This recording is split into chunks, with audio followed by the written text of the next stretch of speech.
Good morning, Diesel friends. Noelle here in the kids section with another installment of our weekly children's storytime read aloud.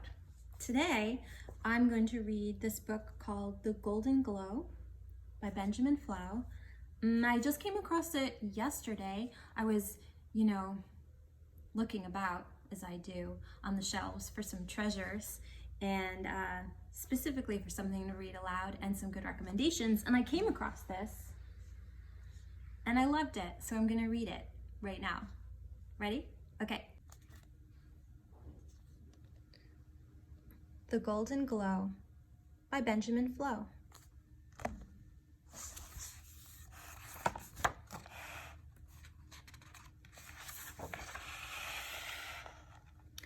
Every evening, sitting in his armchair, Fox likes to leaf through the old botany books, looking for the next new plant to add to his collection. What's this? A page with no picture? The golden glow is a plant from the well-hidden family. It is very rare and only grows high in the mountains. No specimen has ever been described. Well, this sounds like a fabulously fascinating flower. Tomorrow, I'm off to the mountain in search of it. Before bedtime, Fox gets his backpack ready, making sure not to forget. A snack, a great pate sandwich, a notebook, a pencil, a waterproof jacket, a small tent, a compass, a flashlight, a hat, a warm sleeping bag, and a full water bottle. The sun isn't even up yet, but Fox is ready. He has a long day's walk ahead of him. With his trusty compass and map in hand, there's no danger that he'll get lost. The forest is quiet and peaceful first thing in the morning. Only a few birds are awake and chirping. Fox studies the plants and trees that line the path. They're all ones that he's seen before. He knows the name of each tree he walks under. Here is a fir tree. This one is a beech tree. Then there's an oak. And that one's a spruce. Next is the ash tree and the famous maple. And last is the sturdy larch. As he nears a riverbank, Fox catches sight of Bear, leisurely fishing for a salmon. Good morning, Bear. Maybe you can help me. I'm on the hunt for the golden glow, a fabulously fascinating flower. I don't know what it looks like, but I do know it's very rare. Every day I come to the river to fish, and every day I see the same flowers. Most of them are beautiful, but none of them are rare. You should talk to Marmot. She knows all of the mountain's plants, but she isn't easy to find. Fox looks under slabs of rock, and inside hollow stumps, and in old earthen burrows, but no Marmot. Where can she be hiding? It's almost noon and Fox is hungry. He sits on a fallen log and pulls one of the great pate sandwiches out of his backpack.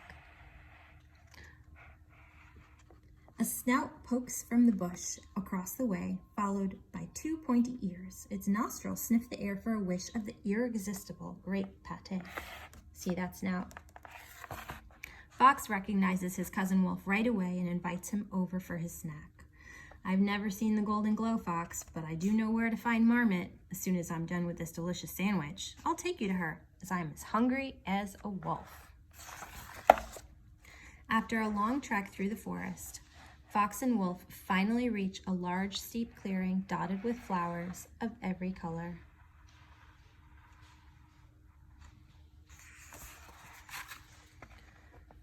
No need for an encyclopedia here.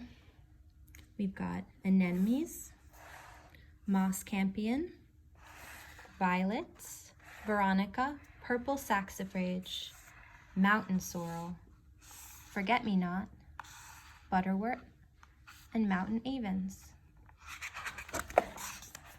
Placing a long blade of grass split down the middle onto his lips, Wolf sounds a shrill whistle, and Marmot pops out from behind a rock.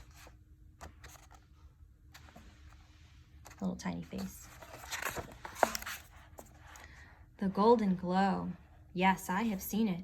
beautiful, unforgettable, but rare. You have to climb right up to the top, to the summit. Fox sets off again, leaving Wolf and Marmot behind. He walks quickly, excited to be so close to his goal at last. Little by little, billowing clouds fill the sky. Fox climbs so high that he finds himself stumbling through a dense fog. Suddenly, a strange shape looms into view. It's Mountain Goat, balanced on a boulder, reading a book. There's no point in going any higher, Fox. Nothing grows at that altitude. But if you're bound and determined, take this walking stick to help. Fox has already climbed a good portion of the mountain, but the hardest part is yet to come. He started down at the foothill zone, then into the montane zone, then the subalpine zone, then the alpine zone, all the way up to the snow zone. All the way up there. Even so, Fox doesn't get discouraged, and soon he's made his way out of the clouds to be greeted by the sun. But he finds not a single flower on the summit, nothing but rocks and snow. The day is fast drawing to a close, and Fox has to hurry to set up camp before nightfall. Once he's pitched his tent and rolled out his sleeping bag, Fox sits himself down to watch the sun set. As he lays his walking stick on the ground, he feels something brush against his paw. Hidden under the snow is a fabulously fascinating flower. It must be the golden glow. But just as Fox reaches over to pick the flower, he changes his mind. The golden glow is more beautiful here on the mountaintop than it would ever be in a vase in his living room. So he opens his backpack and pulls out his notebook and a pencil. Then, studying the plant from every angle, he begins to draw. His pencil takes note of every detail. There's the stamen, the pistil, petals, the sepals, and a leaf, and the stem. Back home the next day, he'll put all of his drawings into his botany book so that in the evening, sitting in his armchair, he will never forget just how fabulously fascinating his golden glow is, high up on the mountaintop. The end. The golden glow.